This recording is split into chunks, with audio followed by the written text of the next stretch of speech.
I recently had a listener write in and ask me if I would talk a little bit about neurodivergence and how that affects the journey of an entrepreneur, which I think this is a fantastic topic. So that's what we'll focus on in this week of the podcast. So a little caveat at the beginning, anytime we are talking about diagnostic labels, it feels a little quicksandy, it's a little sticky. The labels that are used within the medical establishment serve a purpose to have a shorthand description of a grouping of phenomenon that often hang together or are seen together. But they always do that to the detriment of individual differences. So in this conversation, I'm going to talk a little bit about people who are on the autism spectrum or people with ADHD. And I'm going to use these labels because that's the way that we talk about these brain patterns. But I will inevitably not be as nuanced and as specific to each individual human as I would ideally love to be. It's just sort of a shortcoming of the medium, a podcast, and a shortcoming of the way that we understand how brain or neurological phenomenon sort of cluster together. We get the general, we lose the specific, or we lose the individual. So again, if I say something and you're like, well, I have autism and this just that's not true of me, that doesn't jive for me. Yes, of course. And your own experience is definitely going to trump whatever you hear from this psychologist on this podcast. So one of the challenges of this topic is that it encompasses a lot of different things. You see me making this umbrella. So we're talking about neurodivergence. We're going back to your freshman year of college statistics class when you saw that beautiful bell curve. And if you remember the bell curve, the vast majority of people fall in the fat part, right? If I draw it, they fall right in the middle. But then there are these people out on the tails. And those events, those neurological expressions are less frequently occurring. And when something is less frequently occurring, scientists, psychologists, people like me, we're tracking those less frequently occurring phenomena and trying to understand them. Like, why is this brain different than those brains? Why is this brain on this end of the spectrum of whatever it is we're looking at different than these brains? So this is what we're talking about when we're talking about neurodivergence. We're talking about people who have some kind of neurological function that is on the tails, is in the less frequently occurring part of that normal curve. In our society, we often label difference as pathology. And we often are hyper aware of this person is not like all these other people. Because of kind of the industrialization of education, our educational system is very one size fits all. So if you have a brain that's out here in this less frequently occurring pattern, and it's not fitting with the way that the cubicle system of education would like the brain to progress, it's quickly labeled as like, oh, this isn't working. This brain doesn't belong here. This person doesn't belong here. Let's give it a label. Let's give it a diagnosis. I say that because a lot of the entrepreneurs that I work with probably fall somewhere on some neurodivergence spectrum. And I think that is almost a hallmark of entrepreneurship. Again, not 100% of the time, but there's got to be something a little bit different about how someone sees, how someone solves problems, how someone approaches a technical issue or question that allows them to be entrepreneurs. There's a novelty in entrepreneurship. People are doing, seeing, making as has not been done before. And that's the thing that they're building. That's the solution that they're offering. And so that in and of itself draws people who have a neurological capacity, a brain pattern that allows them this like sort of secret advantage of like, I see in a way that these other people don't see. So neurodivergence is these phenomenon at the tails, and often we're talking about people who are given an autism spectrum label or an ADHD label. There's some other labels that are commonly kind of classed together that would be tic disorders and Tourette's, dyslexia and other learning differences.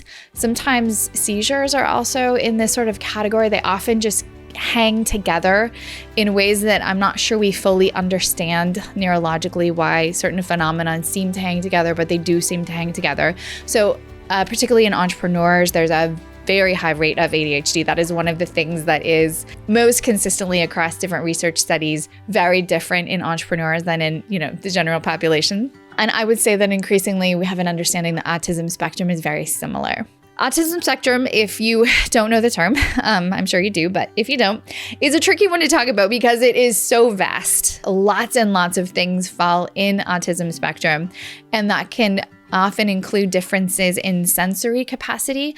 People have heightened sense of hearing, of tactile input. There's something in how their body interacts with the environment that makes them hyper aware of some sensation. Often people with autism spectrum also are really attuned interiorly. They're less worried about social dynamics. They're less aware of social dynamics. Certainly in the more severe aspects of autism spectrum, people are nonverbal, they're non-communicative, not necessarily affectionate. They're really isolated or walled off from interpersonal interactions. Autism spectrum also has some elements where people really do a deep dive. They have a capacity to really focus very specifically on something that they're interested in, having deep expertise or attention for something for a long period of time that again sort of stands out on that normal curve as being deeper and more extensive than the general public or the general population. So how do these things show up in founder stories, in founder journeys? As I mentioned, they are quite common. Autism spectrum and ADHD, particularly super common among entrepreneurs. And as I explained, I think they're kind of a sorting variable. Those brain patterns give people the capacity to see things and do things that not everyone can do. So they become kind of a superpower. Let me tell you a little bit about what I mean. Also, I just want another caveat is I'm speaking descriptively. I'm not speaking technically, clinically in this podcast. I'm using the language to describe things in the way that I see it. The language I'm using is not the language of the DSM or the ICD-10 or the language of actual diagnosis. So you cannot hear this podcast and diagnose yourself. I'm not even using those words. But I'm using the words that I think have been helpful to me in describing and understanding these patterns as I've seen them in the real world. When we think about ADHD, I think about someone who has the ability to sort of watch multiple TV shows at one time, or listen to 3 podcasts and 2 channels of TV and also play the piano all at the same time. So this is a brain that is moving very fast and is able to track and is interested in tracking kind of multiple thoughts all at once, or is jumping quickly between those thoughts. There's a lot of evidence that our brains don't actually multitask very well, so I don't want it to get confused in that way. But I think a brain that is showing up as an ADHD brain in the way that we understand it is just doing more varied tasks faster, hopping between things quickly. And I think this is a great skill for running a company. I mean, people are kind of simultaneously processing what's our marketing copy, who do I want to hire for that role. They're tracking and holding a variety of variables all at one time. So this is a great brain for a complicated multivariate analysis and being able to track and hold multiple sort of conversations at one time in one's brain. I think it's great. The challenge for many people with this pattern is a couple. One, it can be hard to pick a through line and actually get it all the way through to complete. So especially for a solo founder, I think this pattern is really helpful because you're doing lots of different things, but it can be a little bit of a shadow. It has a shadow side of not being able to pull it all the way through to done. Another challenge I think with this brain pattern is some things do require a stillness and a depth of processing, especially around large decisions, especially around human decisions, that sometimes can be really hard. It can be hard to buckle that brain down. Just think about this one thing, just solve this problem. So that's it's a practice that I think people who have ADHD have to find the strategies that help them do that, because the capacity to go broad sometimes comes at the capacity to go deep. One of the challenges with not really growing your ability to go deep can mean that there's a tendency to be a bit impulsive in some of those decision making. So you might do an interview and just decide, oh, this person's great, I hire them, I just want to do them, like I'm deciding, and maybe not see the other candidates or not really deeply review their resume, just go on sort of gut instinct, because that allows the brain then to like turn to another channel. So it's a sensation seeking brain, right? This is a brain that's like a sponge. This like, I want to do that, and I want to do that, and then I'm going to go over here and I'm going to think about that. And again, it's amazing for running a company. Like my brain doesn't work like this, and I'm always like in awe of folks who are tracking multiple channels at one time. But again, the offset is getting things complete and being like deep and steady with big decisions. Lots more to say about that, but that's just a little bit of an overview. The other, I think, main category of neurodivergence, patterns in the tails of that normal curve, that seems important to talk about is autism spectrum. So I come to this, if you have listened to this podcast for any duration of time, you know that I come to this both as a psychologist and as a parent. We have a kiddo who carries this label, got applied this particular sticker, and the label has been helpful to him. It's been helpful to us in the journey because, as I mentioned, this kind of kid, this kind of brain shows up at school, shows up in the workplace, and it's evident that that brain is functioning really differently than the other brains. And without a label, or let me say it this way, I think the help of a label is it can create some compassion in those teachers, those school administrators, that community around that person or that kid, to help them recognize, oh, hey, brain functioning differently. Got it. Can't assume the same level of social interaction or the same level of flexibility that I might in another neurotypical in the middle of the bell curve kind of brain. So as I mentioned, a couple of the different features about autism spectrum. Wow, this is a really interesting superpower for a lot of entrepreneurs. I think people who are on the spectrum have a wonderful, we'll talk about it as the positive and the negative, but they have a really interesting ability to see and experience in a way that other people don't. Some of this is that sensory capacity. Their default factory settings are turned up or turned down compared to those around them.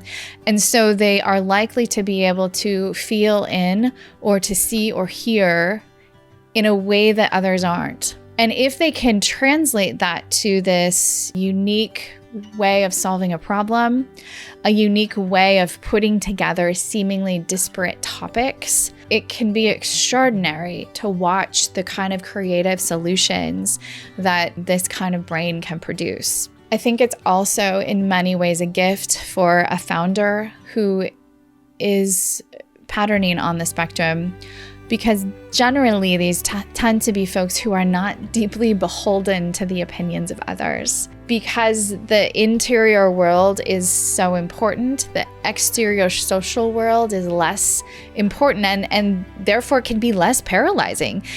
Generally speaking, not folks who care deeply about the opinions of others. They aren't worried about failure. They aren't worried about judgment. They are just seeing what they see and doing what they do, and a bit free from some of the mental noise that holds a lot of us back or can at least muddy our progress. So I think it's a really important resource to understand and know that there is a freedom from feeling the weight of the judgment and messiness of the social world. Founders who are on the spectrum also tend to have an extraordinary capacity for focus. There's a little bit of an archetype of this is your technical founder or your coder who can like just 18 hours in, like all in, completely focus on solving that problem or writing that code, and really can be absolutely unaware of any physical needs for food or water or sleep because they're so stimulated by the problem at hand and the like joy of applying their brain in that really deep way to a thing that matters very much to them. So you can see how that translates, I think, to shipping, to getting things done, to really an extraordinary capacity to focus without being as fatigued as another person might be. There come some challenges or shadow sides with some of those benefits. I've had this conversation so much with founders who have created a business and done really well with it, maybe designed it just impeccably, solved a great problem, But the problem of scale, the problem of getting customers, the problem of hiring employees, we enter into the realm of human problems. And so that's where folks who've not spent much time or interest on human dynamics or social relationships are suddenly in the heart of that land and can find themselves confused by the motivations of others, confused why people don't see what they see. It can be very difficult to hire and run a team as someone on the spectrum because the human needs, wants, vulnerabilities, dynamics can be just not a thing that most people on the spectrum care greatly about. And then they have to care because they have to retain good people. The good news is that in my experience, and this can be kind of learned as rote, like you kind of need a guidebook to the human condition. And many people on the spectrum can learn these skills through social skills training or just like a lot of reading about psychology. And they can begin to develop a theory of mind or a way of seeing the minds of the other humans. But it's not as intuitive or hasn't been sort of acquired over the course of the lifetime as maybe it would be in your like neurotypical folk. I think another challenge that can happen for people on the spectrum as it relates to humans is that because that neurological difference allows a really unique way of seeing, it can be challenging to help translate that way of seeing to other people. The same assumptions don't apply. And so the need to reflect on one's assumptions, understand what they are, and then figure out how to communicate them to the other person becomes a bit of a challenge in some cases. I think it's really important. I want to make clear that people on the autism spectrum are not uncaring. They are not uncompassionate. They are not loving. That was a very grammatically difficult way to describe that, but there is great tenderness in their hearts, just like everybody's. They love deeply, and sometimes that can get lost in translation. And so one of the things that I've seen work really well for founders who are on the spectrum is to just have a really good number two who's a people person and can help do a little bit of the translation from the heart or intent or vision of the founder to the troops to help them see what they see or at least do what they want them to do, rather than to get sort of stuck in this gridlock of misunderstanding and trying really hard to translate. So as that company grows and you can bring in other support, hiring someone with a really high communication capacity, high capacity to kind of understand like a theory of mind, the needs and thoughts and feelings of other people can be super helpful. I, for one, really like this language of neurodivergence. It's my opinion, you don't have to agree. But this idea that, that's just a brain that's working a little differently. Like it just feels so much less pathologizing than some of the ways that we've talked about this subject in the past. And generally speaking, having a brain that works really differently is an extraordinary gift. It's a superpower, but it does require some extra work and intention and help and training in some cases to offset the ways that superpower can be problematic in the life of a company. If this is something that you are experiencing or you feel like it's impacting your team or how your team is functioning, give us a holler over at Team ZenFounder. We love having these conversations and helping to put some of the pieces of the puzzle together so that you and that your team and the people who are important in your life can all see each other as clearly as possible. So, you know how to find us. I appreciate you listening. Thank you and be well.